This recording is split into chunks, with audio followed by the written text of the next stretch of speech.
Welcome back to Hinkley Point C, where 12,000 people are busy building Britain's first nuclear power station in over 30 years. It'll supply zero carbon electricity to 6 million homes around the clock.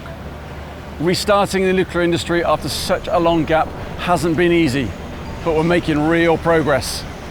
When I last showed you around, we were building towards lifting the dome onto our first reactor building, lifting the main control room into position, installing the turbine hall crane and lifting the next huge section onto Unit 2.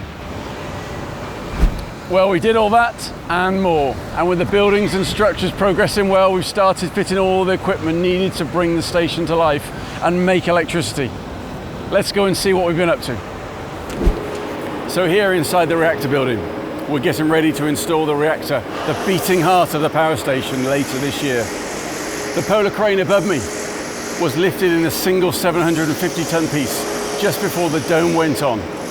It's now being commissioned for its first job, lifting the reactor and steam generators into position. They'll be brought into the reactor building on rails through the equipment hatch. The reactor will then be carefully lifted into the reactor pool here, where it will stay for its operational life.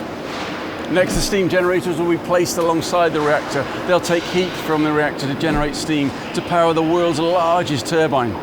Each one weighs 520 tons and is 25 meters tall. The first pair arrived on site in May. The steam they produce will be used in the turbine hall next door. Let's go and see how that's coming on. So here in the turbine hall is where that steam will be used to generate electricity. Standing here, it's incredible to see the transformation of this building. It was not long ago when all you could see were these blue steel columns, and now I'm standing on the operating floor which they support, with the building all around me. It's a huge space, longer than a rugby pitch and as tall as Nelson's column. Above us, the 300-ton gantry crane spans the hall and was installed at the end of last year. It'll begin lifting parts of the world's largest steam turbine, the Arabelle, later this year. I mentioned the main control room earlier. Well, it's just over that wall behind me between the turbine hall and the reactor building, after being installed last November. It's a great example of modular construction and is now being fitted out for operation. Let's keep moving and head inside. We're now in the electrical building, where we're installing the equipment needed to make the power station work. These switchboards, now covered up to protect them, will provide the power to pumps, valves, cabinets, fans and heaters right across the power station. A big focus this year is completing these rooms and fitting the miles of pipes and cables and equipment. It's what we call the MEH phase.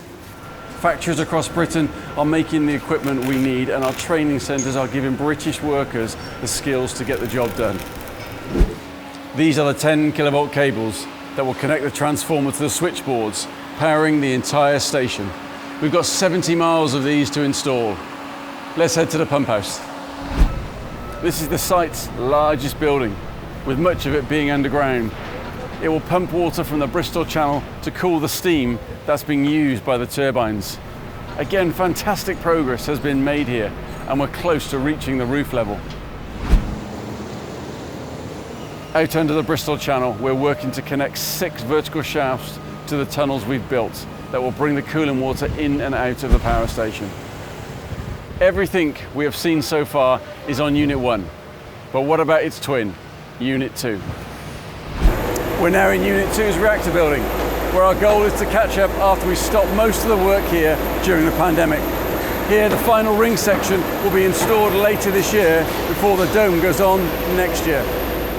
We are typically building Unit 2 20 to 30% faster. It's the same job, but we're learning better ways to do it. For example, we're pioneering a new welding method on the reactor pool that is 4 times faster than the first time around.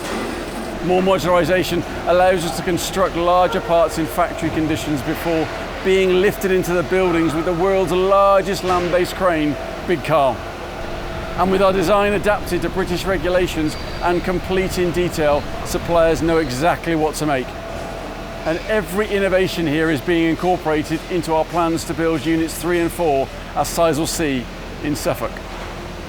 So that's our latest tour of Hinkley Point C, where you've seen the real progress we are making here in Somerset.